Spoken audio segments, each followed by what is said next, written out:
నొప్పి మాయం సర్జరీ దూరం ఆపరేషన్ లేకుండా మోకాళ్ల నొప్పులకు ఆధునిక చికిత్స ప్రాణ పెయిన్ క్లినిక్. సో ఇప్పుడు మనం సైతం సంస్థ పెట్టాక సార్ అసలు వాట్ ఈస్ ద నేచర్, ఎవరెవరికైనా సాయం చేయాలంటే ఎలాంటి సాయాలు? ఆర్థిక సాయం ఒకటి. అవునమ్మా, అన్నీ అమ్మా అట్లే.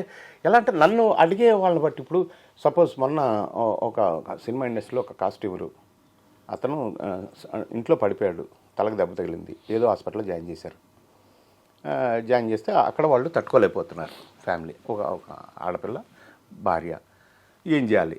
వెంటనే ప్రభుత్వ అధికారులతోటి పొంగులేటి గారిని వాళ్ళ టీంతో మాట్లాడి నిమ్స్లో ఒక బెడ్ ఖాళీ చేయించి, నిమ్స్లో 32 బెడ్లు ఉంటాయమ్మా 31 రాష్ట్రాలకి, అదే ఉంది. సో అక్కడైతేనే సీఎం రిలీఫ్ ఫండ్ నుంచి మనం ఏమైనా తెచ్చుకోవచ్చు, వాళ్ళ దగ్గర నుంచి ఏదైనా లెటర్ తేవచ్చు, ఏదైనా మాట చెప్పించవచ్చు. సో బెడ్ ఖాళీ అయినా మరో సెకండ్లో అక్కడ పేషెంట్ పెట్టేయాలి, ఎందుకంటే ప్రాణాలతో కాబట్టి వాళ్ళ పాలసీ అది. అవును. సో వేరే హాస్పిటల్ నుంచి హాస్పిటల్ వరకు మనిషిని తీసుకొచ్చి అక్కడ అవన్నీ కూడా చేయడానికి దానికి డబ్బు ఎంత అన్నది కాదు. అసలు మన పవర్ ఏంటి? పొంగిలేటి గారు వాళ్ళ టీంలో మన మనుషులు ఎలా ఉంటారు. మనం అంతకుముందు అయితే లక్ష్మారెడ్డి గారి దగ్గర నుంచి ఏ మినిస్టర్ ఉన్నా కానీ హెల్త్ మినిస్టర్ అంటే నాకు సేవ చేసిన వాళ్ళు ఎక్కువ ఉన్నారు, నా పేదవాళ్ళకి.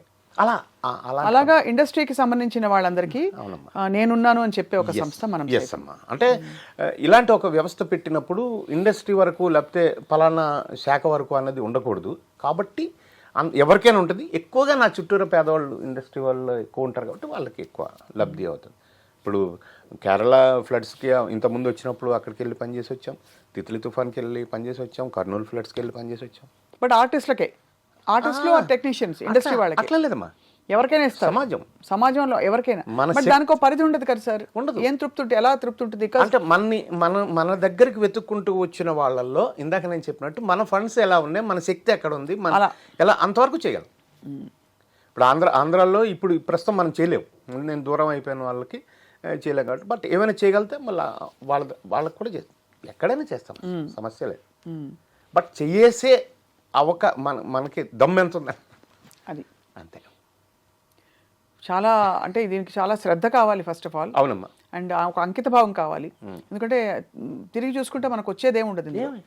ఏదో కొంతమంది పొలిటికల్ లైన్లోకి వెళ్ళే వాళ్ళకి అంటే ఇది ఒక మెట్టులాగా పనిచేస్తుంది. కానీ మీరు ఎప్పుడు దీని గురించి పెద్దగా ఎక్కువ మాట్లాడుకుని నేను ఎప్పుడు చూడలే. అవును, ఏమాత్రం ఉండదమ్మా. అంటే ఇప్పుడు మన కామెంట్ చేయాలంటే కామెంట్ చేసే వాళ్ళని వాళ్ళకి ఆన్సర్ చెప్తూ కూర్చుంటే టైం వేస్ట్. లేకపోతే ఇంకోళ్ళు ప్రపంచంలో ఎవరైనా కామెంట్ చేస్తారు కదా, మంచి పని చేస్తుంటే ఎక్కువగా చేస్తారు. సో నేను అసలు పట్టించుకున్నాను వాళ్ళని అసలు నేను ఏ పేదవాడికి హెల్ప్ చేయాలి వేళ అంతే. రోజు చేస్తున్నారు సార్ అప్పటి నుంచి? అంతే. సుమారు ఎంత సార్, ఎన్ని వేలు అలా అవుతుంది రోజుకని చెప్పాలి? అంటే నెలకి ఇంత మేము ఇవ్వగలుగుతాం. కరోనాలోనే ఓన్లీ కరోనాలో 50,000 కుటుంబాలకు నేను గ్రాసరీస్ ఇచ్చాను. బాబా 50,000 మంది కుటుంబాలకు ఇచ్చాను. ఎంత వాళ్ళు మీ మనసులో మిమ్మల్ని దీవించుకుని ఉంటారు.